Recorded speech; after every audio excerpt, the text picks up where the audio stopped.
E aí, pessoal, tudo bem? Vitor Aguiar falando. Pois é, hoje é sexta-feira e sexta-feira você já sabe, dia de podcast Touros e Ursos, o podcast do seu dinheiro. E olha, de uma semana para cá o noticiário foi frenético no lado aqui da parte de empresas, da parte de negócios e, enfim, da parte financeira como um todo. Tanto é que hoje a gente tem os nossos dois especialistas aqui no mercado para debater todo o risco de contágio. Contágio é a palavra da moda no mercado financeiro, não é isso mesmo, Vini? Tudo bom com você? Olá, Vitor. Oi, Júlia. Tudo bem? Olá a todos. Me disseram que a gente ia falar de Oscar aqui hoje. Parece que estão rolando uns naufrágios no mercado, é isso mesmo? Pois é, né? Enfim, né? Pegando ali, não é exatamente Titanic nem nada, tal, né? Mas a gente tem visto, sim, que tem um certo roteiro de cinema, de filme de tragédia acontecendo nos mercados globais. Júlia Wiltgen também está conosco hoje. E aí, Júlia, tudo bom? Oi, Vitor. Oi, Vini. Olá a todos os que estão nos ouvindo, nos assistindo. Espero que não seja roteiro de Margin Call, esses filmes aí de mercado financeiro que a gente viu recentemente, né? A Grande Aposta. Espero que o roteiro que a gente está vendo não seja exatamente esse. Pois é, e é claro que a gente está falando de toda essa crise envolvendo o setor bancário nos Estados Unidos e lá na Europa, né? No podcast da semana passada, estávamos a Júlia e eu, e eu tinha falado por cima ali da questão do SVB, né? O Banco do Vale do Silício. E eu disse na ocasião que, olha, né, a gente está gravando aqui na sexta-feira, as coisas estão acontecendo no momento que a gente está falando, então ninguém sabe exatamente o que vai acontecer, se de fato vai falir, se não vai, e vejam vocês, faliu. Faliu. Ele teve, sim, o controle foi tomado ali, né? O governo americano interveio ali no Banco do Vale do Silício, que era o 16º maior banco dos Estados Unidos. Houve ali uma espécie de espiral de notícias negativas e em questão de 2-3 dias, o banco, que era uma referência para o setor de tecnologia, para o setor de fintechs, ele, né, não conseguiu honrar com seus compromissos e claro que quando dá problema em um banco, existe toda uma espécie de efeito manada, né? Poxa, será que se deu problema lá no SVB, será que outros bancos pequenos e médios também podem ter problemas de liquidez? Será que meu dinheiro está seguro lá? Será que os meus investimentos estão seguros nessas instituições menores? E aí estamos então diante desse risco de contágio que também fez o Signature Bank, outra instituição bastante tradicional lá nos Estados Unidos, de menor porte, ela também teve aí uma situação de falência decretada e agora a gente já tem notícias de que o First Republic, uma terceira instituição de pequeno e médio porte, também pode ser vendida ou também pode precisar de algum tipo de socorro e a gente vê que essa é uma situação que está sendo monitorada de perto pelos mercados e vejam só vocês, né? Quando parece que é uma espécie de profecia autorrealizável, todo mundo com medo de banco e lá do outro lado do oceano, o Credit Suisse, né? O sólido banco suíço, né? Aquela assim, sabe, pedra que é realmente sólida, imutável, né? O Credit Suisse sempre esteve lá, o Credit Suisse está com problemas graves, né? Ele declarou que encontrou inconsistências contábeis, outro tema, né, bastante comum do nosso podcast aqui desse começo de ano, nos balanços aí de 2021 e 2022, e a gente já sabe que o Credit Suisse vinha tendo problemas de prejuízos, né, não estava ali exatamente com muita confiança do mercado, e aí um dos acionistas de referência, né, o Banco da Arábia Saudita, disse que não ia mais colocar dinheiro no Credit, olha, né, não dá mais, e não dá mais não por má vontade, não dá mais porque eles já tinham o limite de 9,9% do capital no Credit Suisse, então eles não iam mais colocar dinheiro, não podiam romper esse limite. Mas foi o pretexto perfeito cá entre nós, foi o álibi que eles esperavam. Com certeza teve um pouquinho de má vontade, sim. Claro, nada acontece por acaso no mercado, não é mesmo? Mas enfim, Credit Suisse, então, esse acionista de referência, né, o Banco da Arábia Saudita, aparentemente, né, já estava no limite regulatório, disse que não ia colocar mais dinheiro na operação, e aí, né, o pessoal junta uma coisa com a outra, problema contábil, junta isso com prejuízo, não vai mais pôr dinheiro, e será então que o Credit Suisse tão tradicional, ele corre riscos, né?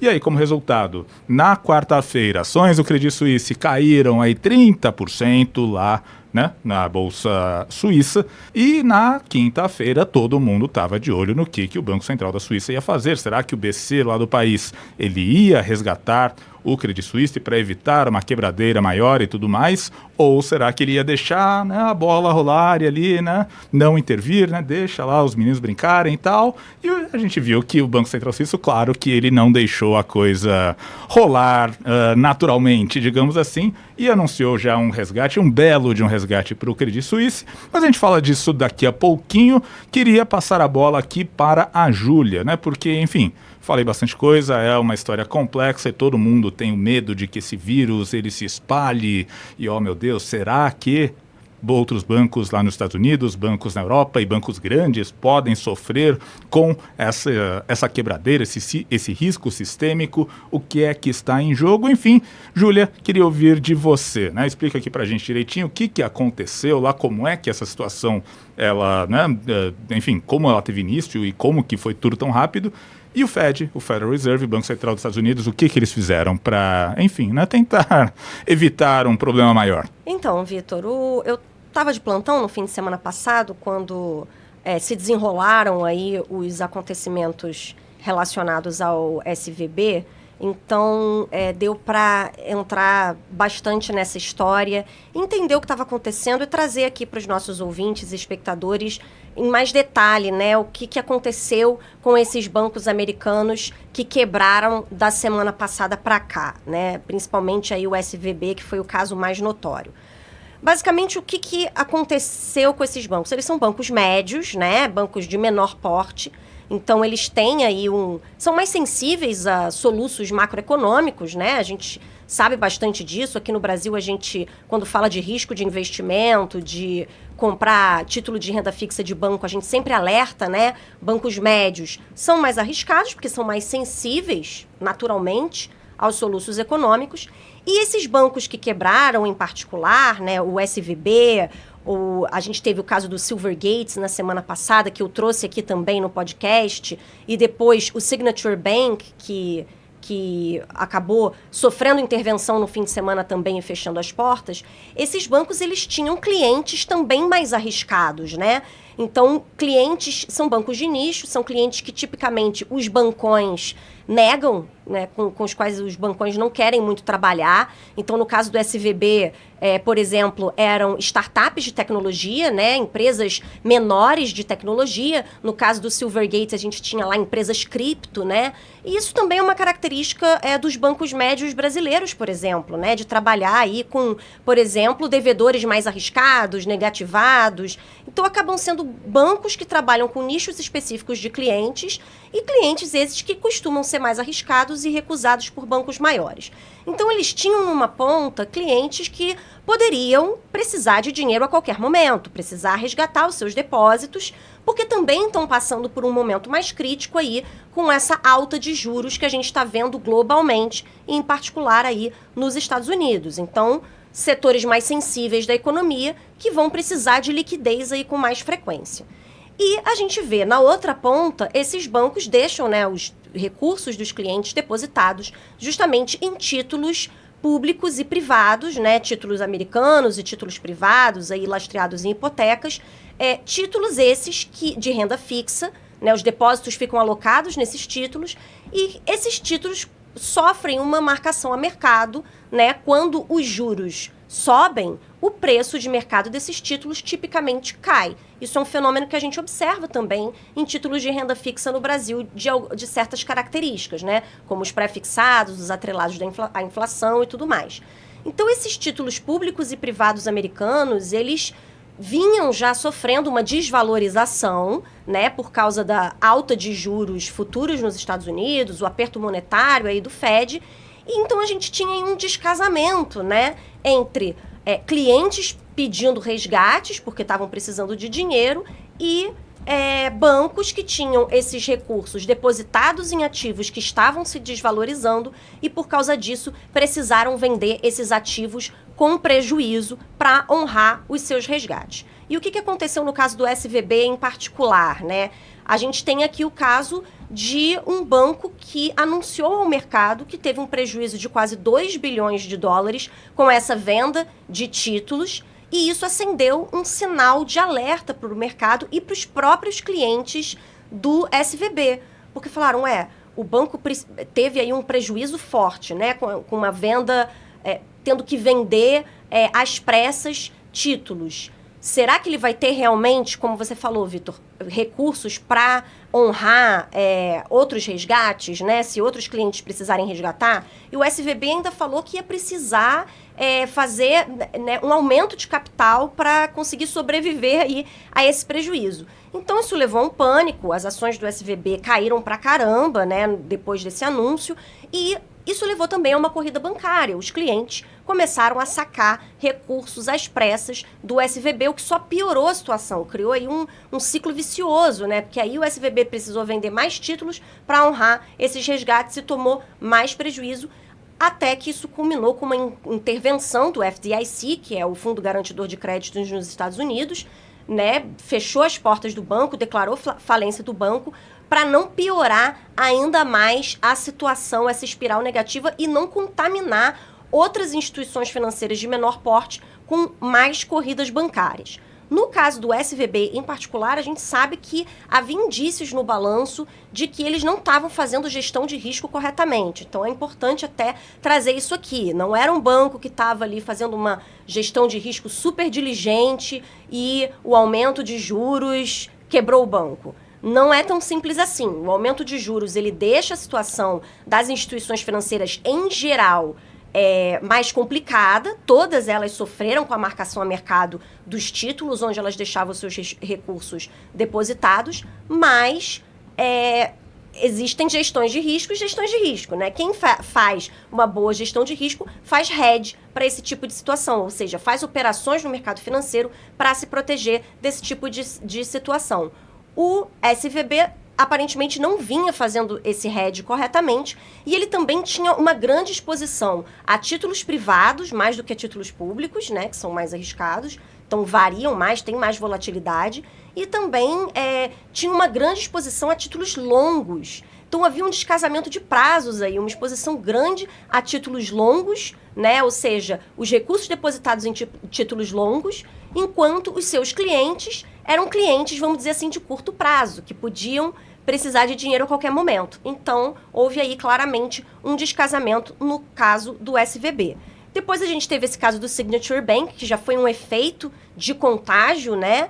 E agora o temor do mercado justamente é que haja essa contaminação para outras instituições menores que talvez não estejam fazendo aí a sua diligência com muito cuidado. Para não ter um desespero ainda maior no mercado, né, o Fed precisou intervir, na verdade o Federal Reserve, né, o Banco Central Americano, o Tesouro Americano e a FDIC anunciaram em conjunto um programa para apoiar o sistema financeiro e garantir que todos os depositantes do SVB e do Signature Bank recebessem de volta os seus recursos, mesmo aqueles que tinham recursos que não estavam segurados pela FDIC, porque a FDIC, assim como o nosso FGC, né, garante lá até $250 mil por cliente. Né? Só que para que não... Como a maioria dos depósitos não era segurado, né, era acima de $250 mil, afinal os clientes eram clientes empresariais, eram pessoas jurídicas, tinham muito mais recursos no SVB do que $250 mil apenas. Então, o governo americano criou esse programa, né, de resgate, que é um programa de financiamento às outras instituições financeiras do sistema financeiro americano, para que elas sejam capazes de garantir os depósitos dos clientes desses dois bancos falidos, o SVB e o Signature Bank.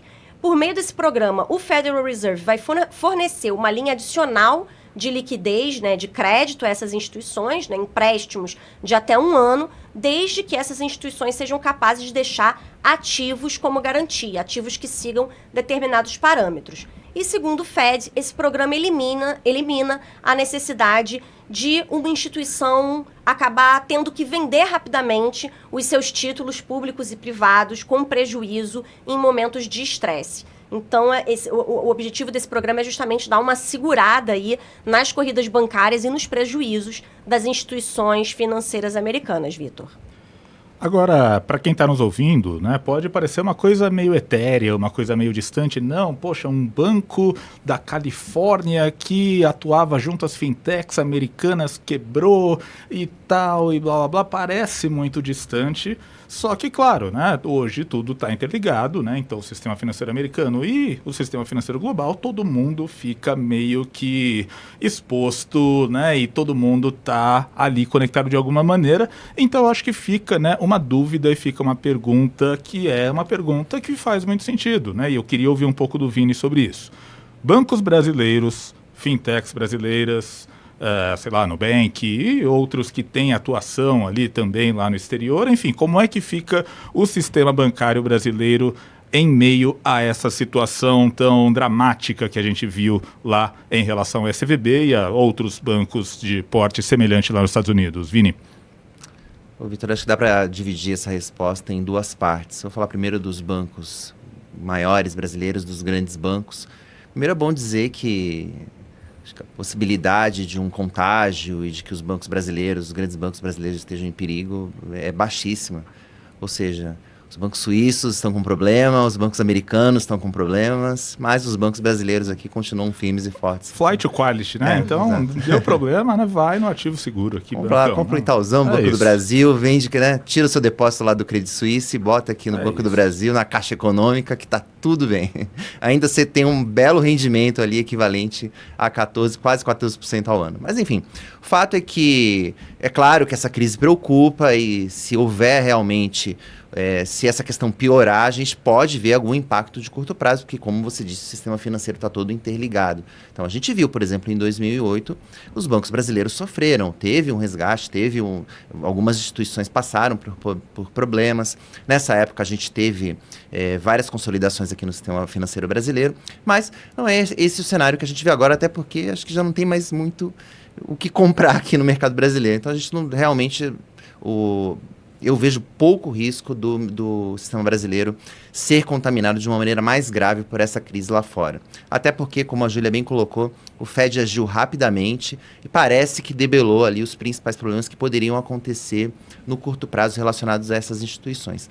Mas acho que tem uma questão relacionada aos bancos brasileiros que é interessante, que é o fato de que eles têm uma característica em comum com esses bancos que tiveram problemas lá fora, é que os bancos brasileiros também estão entupidos de título público, né? Então, basicamente, eles pegam o dinheiro dos nossos depósitos, muitas vezes sem remunerar nada, né? A gente coloca ali, por exemplo, um depósito à vista que não rende nada. O que eles fazem com esse dinheiro? Eles pegam e emprestam para o governo que está pagando hoje quase 14% ao ano, e ficam com essa diferença, com esse spread, né, e ganham, né, isso é o chamado ganho de tesouraria. Então os bancos já têm bastante título público, então é uma pergunta até que é pertinente. Pô, e agora? O Brasil também passou por uma alta de juros bem violenta, saímos de 2% ao ano para 13,75%. Pô, e aí? Como é que fica essa parte do balanço dos bancos que está exposta a títulos públicos? O que acontece? Na verdade, Vitor, a gente já viu, os bancos já sentiram esse efeito.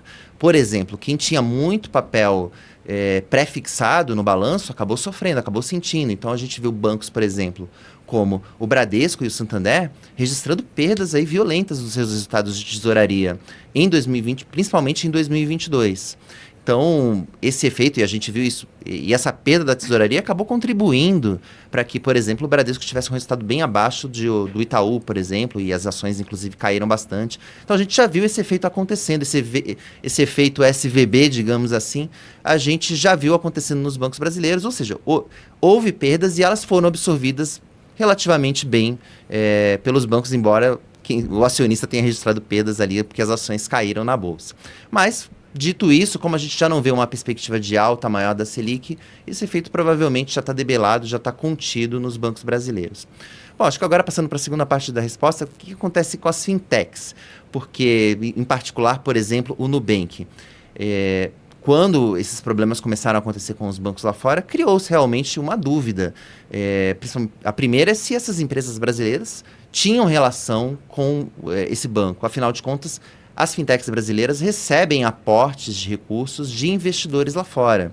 Então, seria natural, era uma possibilidade real de que uma empresa como o Nubank tivesse uma relação com, por exemplo, o Silicon Valley Bank. Mas não foi o caso. O Nubank se apressou no fim de semana, soltou um comunicado dizendo que não tinha nenhuma relação com o SVB, e isso ajudou até a acalmar um pouco essa questão sobre algum possível contágio no Nubank. E a gente também viu outras instituições, como o C6 Bank, e também algumas fintechs relacionadas a criptomoedas, como a Hashdex, afirmando que não possuem relação com o SVB. Ou seja, que havia ali o risco de que, um caixa dessas empresas pudesse ficar preso numa eventual liquidação do banco. E algumas empresas brasileiras, algumas startups brasileiras tinham depósitos no SVB, né? Até em montantes, assim, superiores a 10 milhões de dólares, né? A gente viu aí notícias circulando no fim de semana dando conta disso. Muitas conseguiram resgatar seus recursos antes do banco fechar, mas outras não. Exatamente.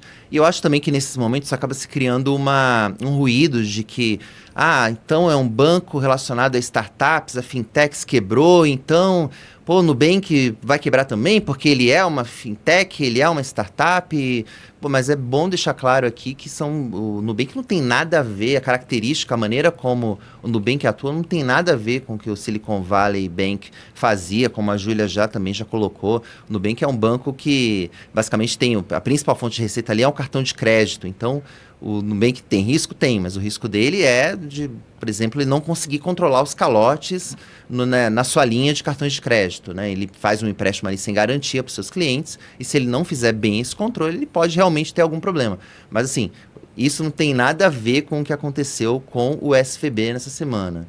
E, inclusive, o Nubank passamos por esse processo de alta de juros, e o Nubank vem resistindo bem. A inadimplência aumentou, a gente viu os resultados do Nubank sentindo a conjuntura macroeconômica brasileira, mas o Nubank vem resistindo bem. A inadimplência aumentou, mas até que provavelmente abaixo do que muitos céticos em relação ao Nubank esperavam em relação a essa crise. Então, aqui respondendo, as fintechs brasileiras, em particular o Nubank, vem enfrentando bem esse momento da economia brasileira, e a possibilidade de contágio em relação a esses eventos lá de fora é muito pequena. O que pode acontecer, um possível efeito, é que pode ser que essas fintechs fiquem sem dinheiro para continuar operando no longo prazo. Mas também eu vejo o Nubank praticamente afastado desse risco, porque recentemente ele vem começando a operar com lucro. Então, essa crise a gente tem que ter sorte na vida, e eu acho que o Nubank teve essa sorte também dessa crise acontecer no momento em que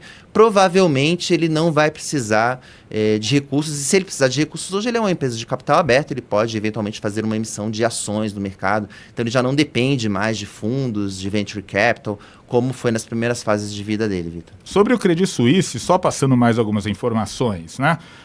O Banco Central da Suíça fez mais ou menos o que o Fed fez em relação ao SVB e esses bancos que estavam ali, né? Ou que faliram, ou que estavam numa situação mais complicada, e foi ao resgate do Credit Suisse. Ele anunciou na quinta-feira uma linha de crédito de mais de 50 bilhões de dólares para o Credit Suisse, para fortalecer o balanço, para dar liquidez, mas claro que também continua havendo todo um risco, né? O mercado continua muito inseguro em relação ao Credit, né? E aí já surgem rumores quanto a uma eventual compra, né, do Banco Suíço, né? Quem seria um comprador natural? O UBS, né? O UBS é o maior banco da Suíça.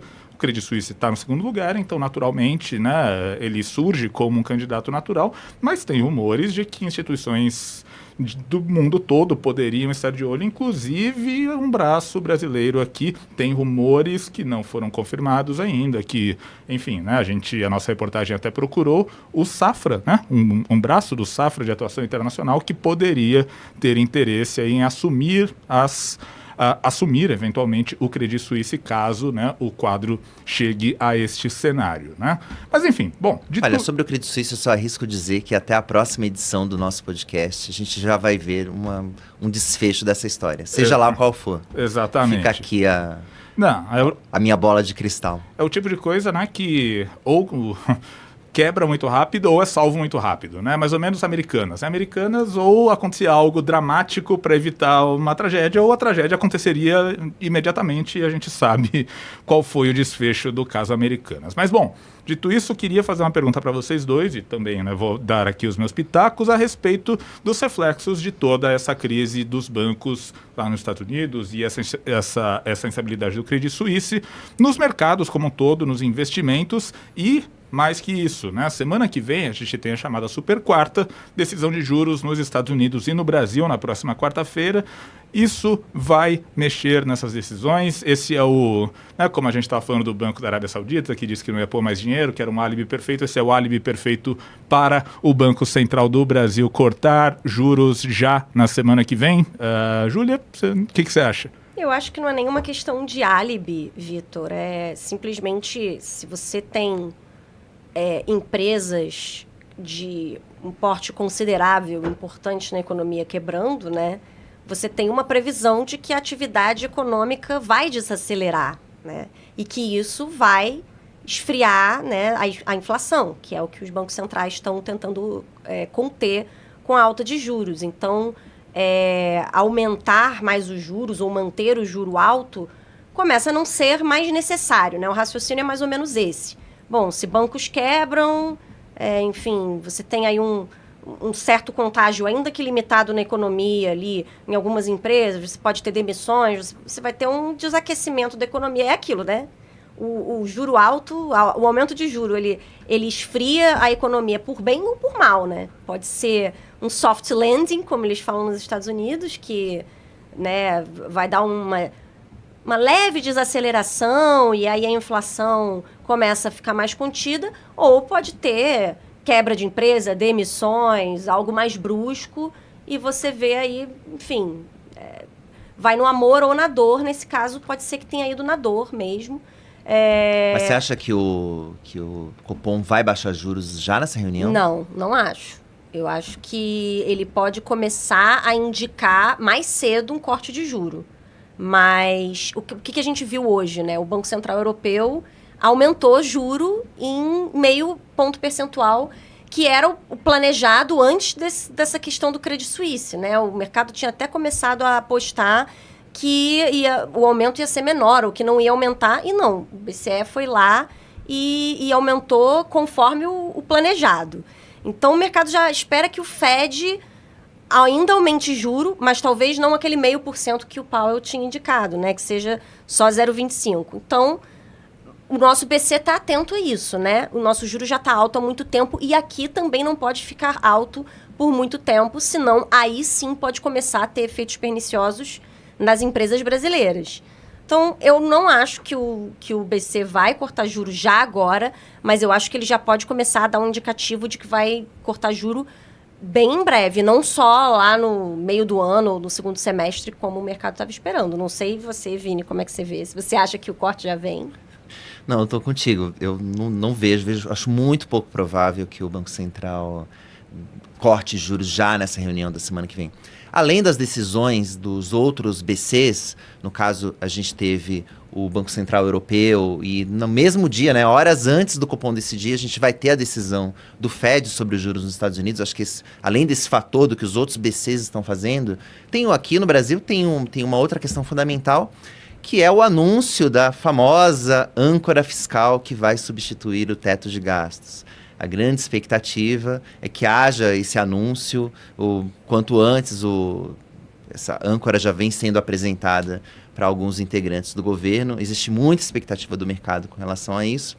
E tá interessante porque nessa questão da âncora fiscal, porque o governo vem prometendo que parece impossível, pelo menos na minha opinião, não sei se vocês entendem da mesma maneira, né? Que essa âncora, segundo que vem sendo ventilado pelas autoridades, ela vai agradar tanto a Faria Lima como os militantes do PT, o que eu acho assim que é muito difícil esse casamento. Tomara que sim, tomara que eles consigam. Eu quero acreditar. Exato. Hashtag eu quero acreditar, mas eu acho muito difícil isso acontecer. Ou você faz um ajuste fiscal que acaba tendo uma consequência de curto prazo negativa, mas fundamental para a sustentabilidade da dívida, para fazer esses juros caírem, ou você solta a mão, solta o laço, deixa o carro no ponto morto e vê para onde que vai. E a gente já vem há vários anos, né, o teto de gastos já caiu há muito tempo e o mercado já vem financiando o governo há vários anos e quer uma decisão, ou pelo menos algum norte em relação a isso. Então vai ser curioso ver.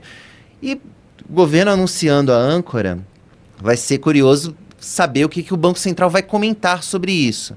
Então, se o BC não baixar os juros e ainda não fizer uma menção de que vai cortar, olha, tô aqui, vou cortar, gostei agora com a âncora fiscal eu vejo as condições para que haja o corte, eu acho que a gente vai ver mais atritos entre Roberto Campos Neto, os diretores do Banco Central e o governo, que também não vai ser positivo. Ou seja, é uma sinuca de bico que eu vejo o Banco Central brasileiro hoje com essa questão dos juros. E você, Vitor, o que você acha?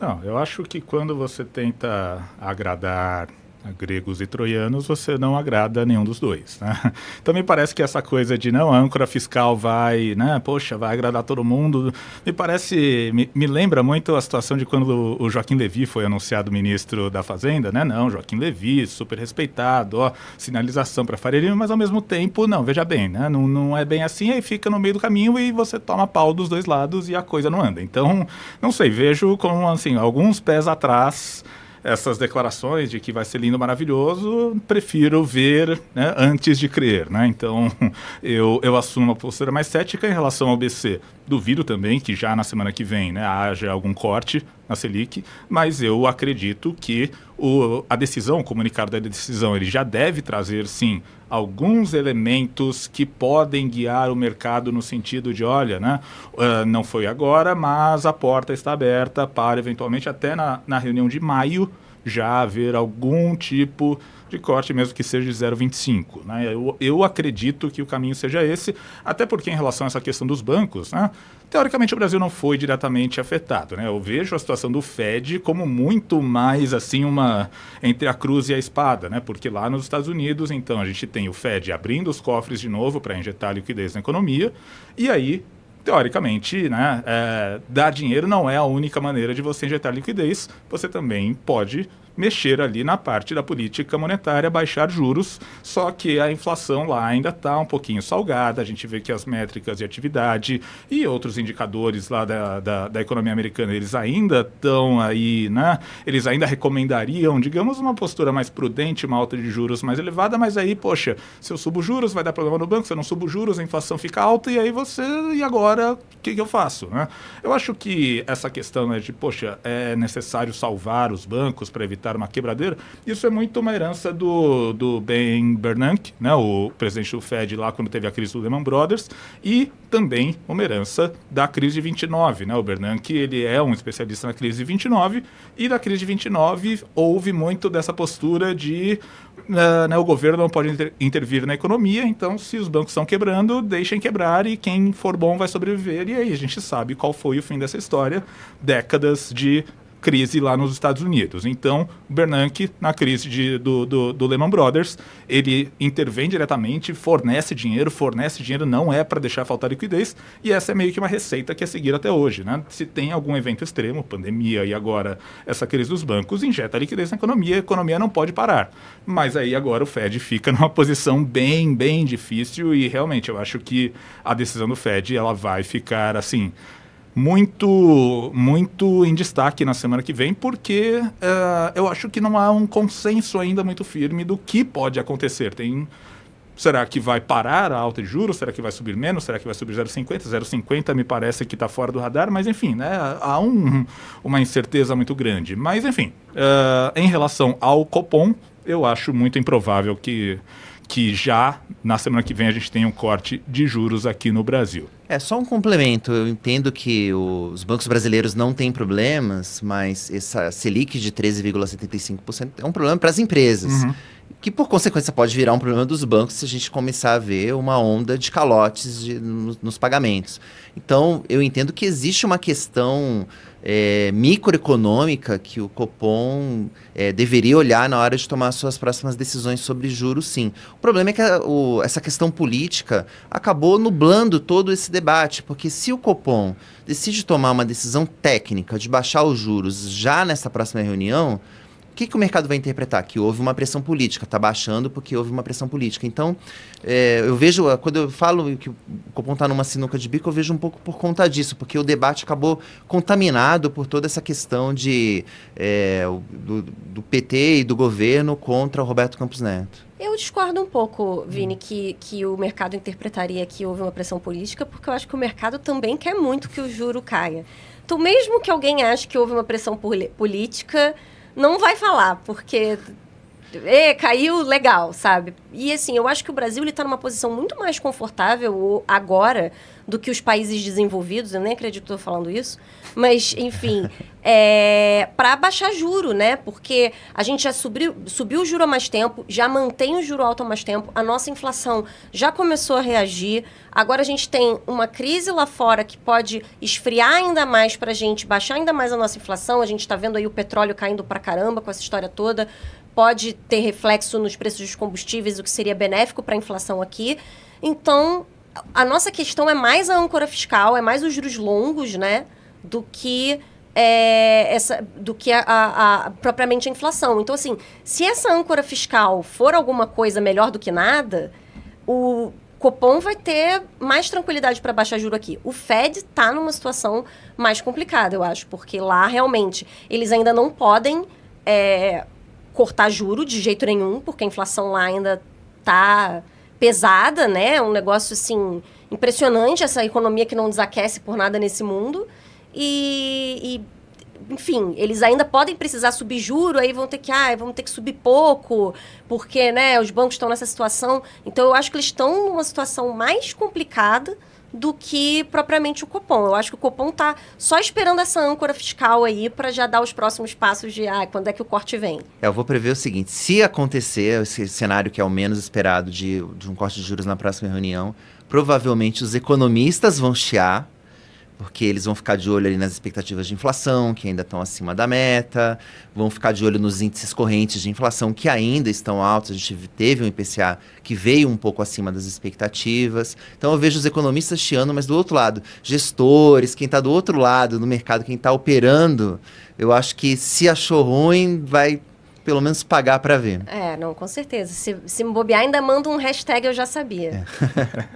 Bom, antes da gente passar para a segunda parte do nosso programa, só mandar alguns recados. Você que nos ouve no seu tocador de podcast de preferência, Spotify, Deezer, Apple Podcasts, enfim, no seu aplicativo aí, né, que você utiliza para escutar streamings, siga o Seu Dinheiro. Toda sexta-feira é dia de podcast aqui no canal do Seu Dinheiro, então clica aí e segue a gente, porque você recebe a notificação quando o episódio novo do Touros e Ursos estiver no ar. E para você que nos assiste no YouTube, também aproveita, dá um like, clica no sininho, siga o Seu Dinheiro no YouTube, porque a gente vai colocando conteúdos ao longo da semana, análises exclusivas, enfim, todo um conteúdo de vídeo que te ajuda a tomar decisões de investimento. Então, se você está no YouTube e está nos assistindo, aproveita, clica aí, segue a gente, porque tem conteúdo para você e conteúdo exclusivo para você tomar as melhores decisões, tá certo? Vamos lá então falar sobre os touros e os ursos da semana, quem foi bem e quem não foi tão bem assim.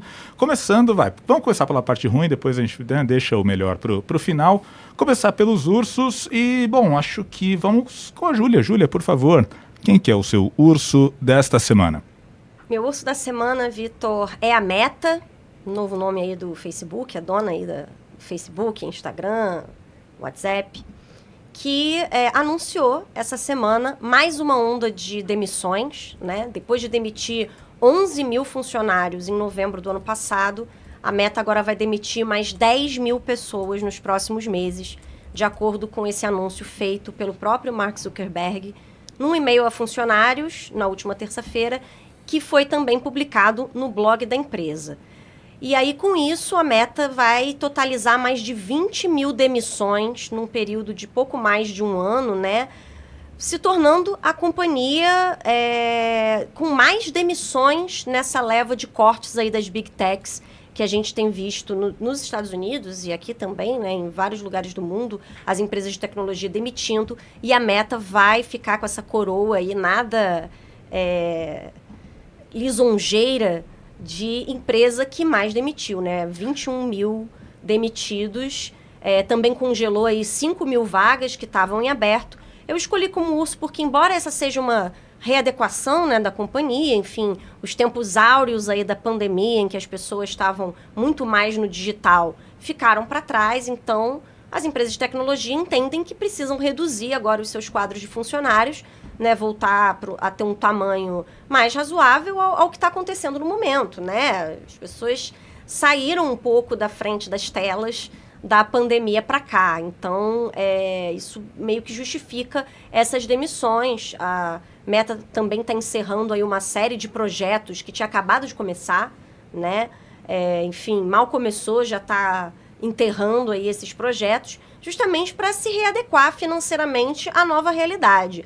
Mas, poxa, 21 mil funcionários é coisa pra caramba, né? Então, assim, será que lá atrás a Meta fez as previsões corretas, né?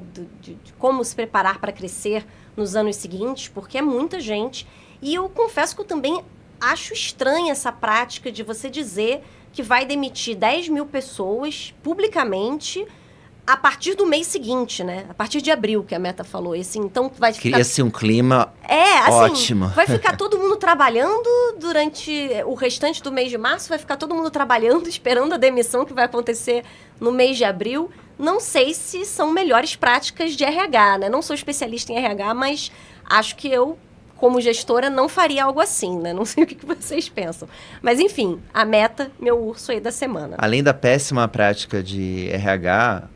parte dos problemas que a empresa está sofrendo hoje é culpa do Mark Zuckerberg com o seu plano mirabolante de investir no metaverso, que até agora não se confirmou. Que já está meio que enterrando também já esse projeto. Mudou o nome da empresa. Mudou o nome da empresa, mas agora o metaverso já não é... Então, assim, que planejamento é esse, né? Que visão de futuro, de investimento para uma empresa desse tamanho... que assim, hoje esse aqui é o melhor projeto do mundo, daqui a 1, 2 anos, não, então, na verdade, foi mal, tava doidão, então vamos encerrar aqui e demitir todo mundo. Enfim. Vini, você, quem que é o seu urso dessa semana? O meu prêmio, minha menção desonrosa da semana, vai para o ministro de Portos e Aeroportos, Márcio França. Poxa, já é o segundo ministro do governo Lula, para o qual eu dou o meu prêmio de urso. São 30 e tantos ministros, acho que até o final do governo, será que cada um deles vai ganhar aqui? Bom, mas enfim, acho que todo mundo acompanhou, o ministro Márcio França deu uma entrevista para a CNN, na qual ele anunciou um plano para fornecer, né, passagens aéreas a R$200 em períodos de baixa temporada. Essas passagens seriam destinadas para estudantes... não sei o que o estudante está fazendo viajando de avião em baixa temporada, devia estar estudando, mas enfim. Além de estudantes, temos servidores públicos e aposentados. Esse projeto deu o que falar. De um lado, o pessoal do mercado temendo que isso se transforme numa nova meia entrada, quer dizer, na prática vai aumentar o preço da passagem para todo mundo que não tiver acesso a essa passagem a R$200. E do outro, né, os militantes ali mais de esquerda, dizendo que a elite que não quer que o pobre viaje de avião. Eu também acho estranho, porque eu não sei, funcionário público eu não vejo como pobre necessariamente, mas tudo bem, não vou entrar aqui muito no mérito, até porque eu não vou dar o meu urso pelo plano em si, porque a gente não tem os detalhes e vai que funciona, vai que dá certo, enfim, não vou aqui fazer a Gol e a Azul anunciaram que querem participar, então vou esperar para ver qual que é a desse plano.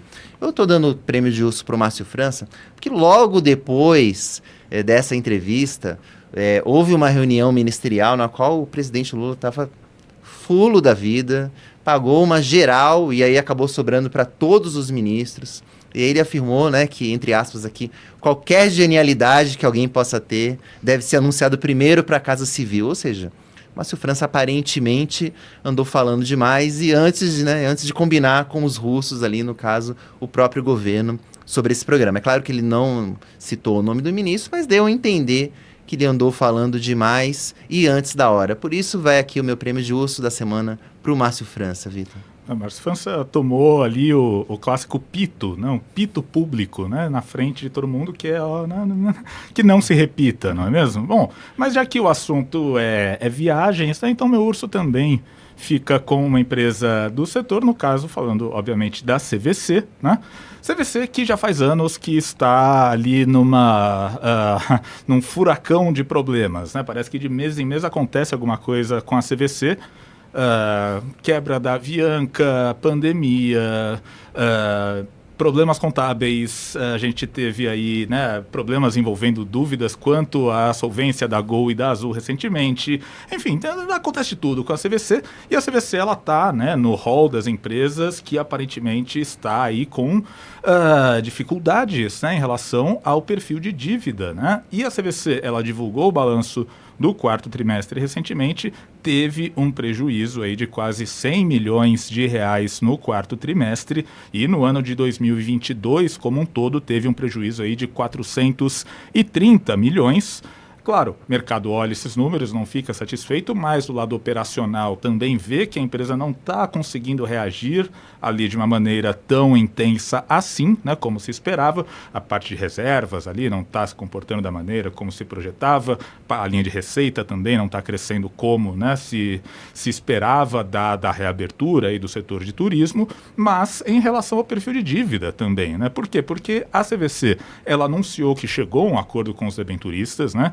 Tem uma debenture, aliás, as debentures representam, né, quase que 100% aí do saldo da dívida da CVC, e ela chegou a um acordo aí com os debenturistas para conseguir alongar esse perfil. Então ela vai pagar parte dessa dívida, mas vai rolar para frente para conseguir um alívio no curto prazo, só que, né, veja aí que mora o problema, esse plano também envolve um aumento de capital, mais um aumento de capital da CVC, uma empresa que é conhecida por fazer aumentos de capital de tempos em tempos e que, portanto, vai diluindo, né, a base acionária. Então, existe, né, esse asterisco no plano de repactuação das dívidas da CVC. O mercado reagiu muito mal a esse plano, apesar de tirar aí esse sufoco no curto prazo em termos de perfil de dívida, e o mercado reagiu muito mal ao balanço também. E aí eu estava vendo, né, que o mercado como um todo, ele já avalia que, além desse aumento de capital que já é, né, meio que faz parte do plano, né, aqui para repactuação das dívidas das debêntures, seria necessário ainda um segundo aumento de capital nas contas do JP Morgan para que a empresa fique numa situação financeira confortável. Portanto, enfim, né, uma empresa que está aí sim tentando, né, se adequar em termos financeiros, mas que pelo menos no curtíssimo prazo me parece aí muito sujeita a riscos de diversas naturezas, operacionais, financeiros, etc. Você dá o nome. Então, o meu urso da semana vai para a CVC, que de novo enfrenta uma maratona de más notícias. Bom, dito isso, vamos agora falar de coisa boa. Vamos encerrar o programa aqui. A gente falou só de coisa ruim até agora, né? Poxa, crise de banco, quebra, contágio, blá, blá, blá. Vamos falar de coisas boas. Vamos falar aqui dos touros da semana. Vamos começar por você, Vini. Por favor, quem que é o seu touro desta semana? Bom, meu touro vai para o Bitcoin, que está ganhando também aqui, frequentando aqui os touros com bastante assiduidade nesse começo de ano. A criptomoeda passou por um novo rally, nessa esteira da crise bancária que a gente está vivenciando e observou, e sobre a qual a gente já falou aqui mais cedo no podcast. E por que o Bitcoin subiu enquanto os bancos estão quebrando, né? O que aconteceu? Parte dos investidores se lembraram do que aconteceu em 2008, ou seja, reacendeu aqueles temores de que o dinheiro do contribuinte vai ser usado para salvar banco falido. E vamos lembrar que o Bitcoin, a origem do Bitcoin foi justamente essa, foi um grupo ali de pessoas que, enfim, o criador da criptomoeda é identificado como Satoshi Nakamoto, mas ninguém sabe exatamente quem é essa pessoa, mas o fato é que a inspiração para a criação do Bitcoin foi justamente a revolta que o Satoshi Nakamoto teve ao ver o seu rico dinheirinho sendo usado para salvar banqueiro e banco quebrado na crise de 2008. Então ele estipulou ali, fez um paper ali na qual ele deu as diretrizes para a criação de uma moeda que tivesse fora do alcance dos bancos centrais. Hoje ninguém pode imprimir Bitcoin, você pode minerar e existe um número limitado, né? São 21 milhões de Bitcoins que existem no universo, inclusive mais de 90% inclusive já foi minerado. Então, os entusiastas das criptomoedas acreditam que o Bitcoin pode, algum dia, inclusive, substituir o sistema bancário, com essa essa alta do Bitcoin, com esses problemas que os bancos voltaram a enfrentar, a gente começou a ver essas mensagens dos entusiastas das criptomoedas pipocando de novo nas redes sociais.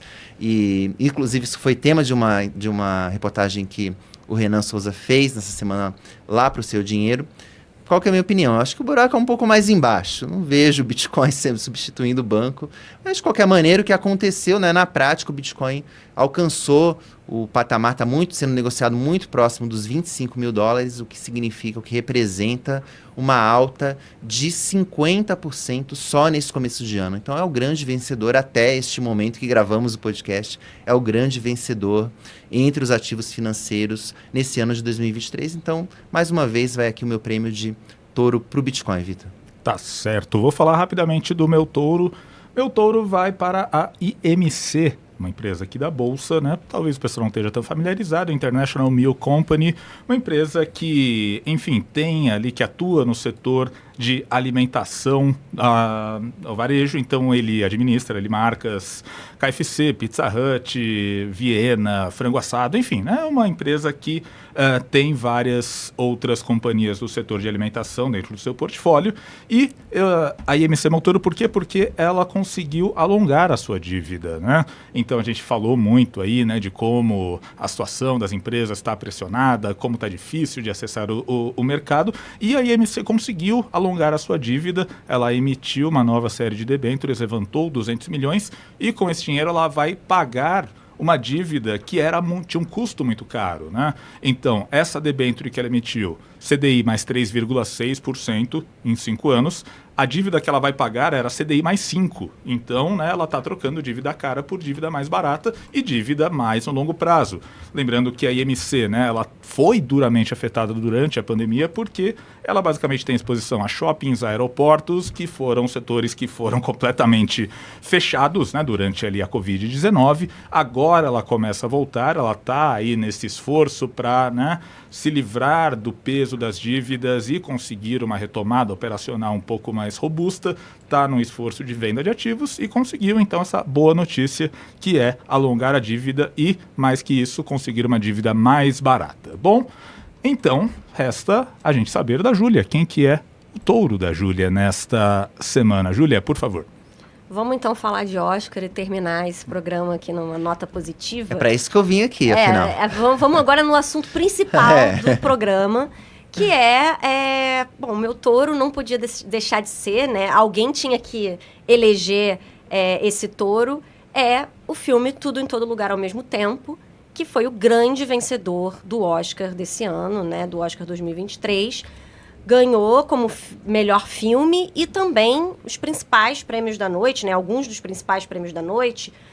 Levou aí prêmio de melhor atriz para Michelle Yeoh, de melhor ator coadjuvante, levou melhor atriz coadjuvante também, melhor roteiro original, melhor direção, né, para a dupla dos diretores lá, os Daniels, os dois chamam Daniel, enfim, Daniel Kwan e Daniel Scheinert, né, deve ser assim que fala o nome dele. E, enfim, foram aí 7 estatuetas no total, né, 11 indicações, 7 Oscars. E no total também, na temporada de premiações do cinema, foram 165 prêmios, né? É o filme até agora mais premiado aí da história do cinema. Não é um filme tradicional, né? Quem assistiu viu que pode achar que não é muito filme de Oscar, né? Enfim, né? Não é o tipo de filme que costuma, ou pelo menos costumava, ser premiado. É um filme meio diferentão, é comédia, é ficção científica, enfim, uma forma original de contar uma história. Mas levou todos esses prêmios e é sucesso de público também. Assim, vejo gente criticando, falando mal, mas muita gente gostando muito. Eu gostei muito também. Então, o elenco lá do filme, de Tudo em Todo Lugar ao Mesmo Tempo, ficou nas nuvens, né? Com todos esses prêmios. Muito emocionados mesmo. E eu não sei, eu não vi os outros filmes do Oscar. Eu confesso que eu só vi esse, tá? Eu sei que o Vini viu. Eu sei que o Vini discorda da premiação de melhor filme para Tudo em Todo Lugar ao Mesmo Tempo, mas por mais que eu possa até achar que realmente não era filme para melhor filme, enfim, que talvez outras premiações podem ter sido até merecidas, mas melhor filme talvez tenha sido um pouco demais. Eu fiquei feliz desse filme ter ganho, justamente porque é um filme diferente, com um tipo de história... A história não é tão, assim, original, mas... Enfim, é focado numa família asiática, numa família chinesa, enfim... Explora um pouco ali as relações entre pais e filhos chineses, é algo muito específico ali daquela cultura, apesar de também ter um lado bastante universal. É comédia, justamente por ser um filme tão diferente, um filme divertido, ter uma outra pegada, eu achei legal ter ganho, assim, eu achei que abriu um precedente bacana aí pro Oscar. Eu sei que o Vini tá querendo aí dar os 2 centavos dele também. Não, já que você me permitiu cornetar, não, o filme é super divertido, eu gostei, não é que eu não tenha gostado do filme, mas o meu preferido entre os que foram indicados nesse ano, eu gostei bastante, inclusive, eu assisti 9 de 10 nesse ano, dos 10 indicados a melhor filme desse ano, e eu achei a safra bem boa, bem melhor que a do ano passado, dos filmes que foram indicados nesse ano, mas o meu favorito foi o Tar. Mas eu não fiquei tão chateado dele não ter ganho o Oscar de melhor filme, não. Eu fiquei mais chateado pelo fato da Cate Blanchett não ter ganho o Oscar de melhor atriz. Esse, pra mim, eu achei injustiça, embora a Michelle Yeoh esteja ótima, uma excelente atuação também. Ela se envolve muito fisicamente no papel, ela convence, né? Pra mim, se eu encontrasse a Michelle Yeoh numa lavanderia, eu ia achar que ela era realmente a dona daquela lavanderia. Ela é muito convincente e ela, de certa maneira, no Oscar tá em boas mãos. Mas a atuação da Cate Blanchett é extraordinária, é fenomenal. Uma das melhores que eu já vi de uma atriz em todos os tempos, como a regente, a Lydia Tarr, assim. A Lydia Tarr é muito impressionante. Você vai gostar do filme, Júlia. Eu acho que eu vou. Está na minha lista para assistir. Mas eu acho também...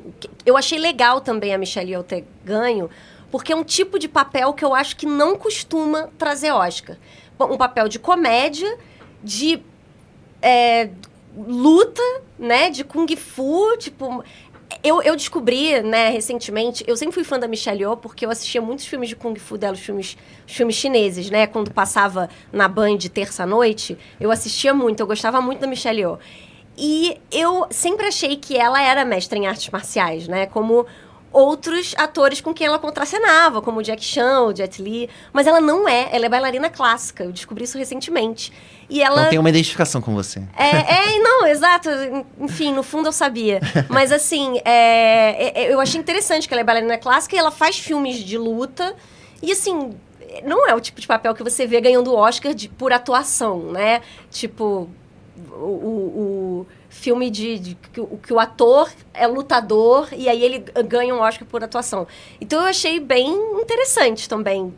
Eu não duvido que a Cate Blanchett esteja extraordinária em Tar, mas eu achei legal, achei que combinou com essa edição dos Oscars. Só dando a minha opinião rapidamente, bom, não vi o filme, então não vou opinar sobre o filme, mas, né, era a Barbada que ia ganhar o Oscar, então eu falei, bom, vou assistir no fim de semana, porque aí eu já fico por dentro e tal, e eu sabia que o filme já estava nos streamings, o Tudo em Todo Lugar ao mesmo tempo, estava na Amazon Prime, então entrei lá na minha conta, beleza, vou ver aqui o filme, mas para minha surpresa ele estava numa categoria especial, enfim, né, não sei exatamente o que é, mas eu teria que pagar mais alguma coisa para ver o filme, então além de pagar o streaming em si, tinha uma taxa lá de R$5, é um Amazon Prime, Super Prime, sei lá. Eu sou Amazon Prime, não é muito Prime. Enfim, estranho, porque eu não paguei não. Não, mas parece que eles colocaram no Ganhou fim de semana Oscar, passado. Agora tá mais caro. Exato, e claro, né, tá, vou pagar mais R$5, ainda continua sendo mais barato que ir ao cinema, só que aí eu fiquei bravo e não vi o filme e vi qualquer outra coisa. Então, enfim, né, só então o meu urso honorário, Amazon Prime, fiquei bravo com vocês. Bom, gente, a gente fica por aqui então pro podcast dessa sexta-feira. Agradeço demais, Vinícius, agradeço demais a Júlia e tenho certeza que na próxima sexta-feira a gente ainda vai falar muito sobre a questão de bancos e vai falar sobre, naturalmente, as decisões de juros no Brasil e nos Estados Unidos, então já temos pauta bem extensa para comentar na semana que vem. Vini, muito obrigado por estar conosco hoje. Valeu, gente, até a próxima. Júlia, super obrigado também por mais um programa aqui conosco. Obrigada, Vitor. Obrigada, Vini. Obrigada a todos. Um abraço. Pessoal, muito obrigado pela audiência. Eu sou Vitor Aguiar e o podcast Touros e Ursos está de volta na próxima sexta-feira. Até lá. Tchau, tchau. Um abraço.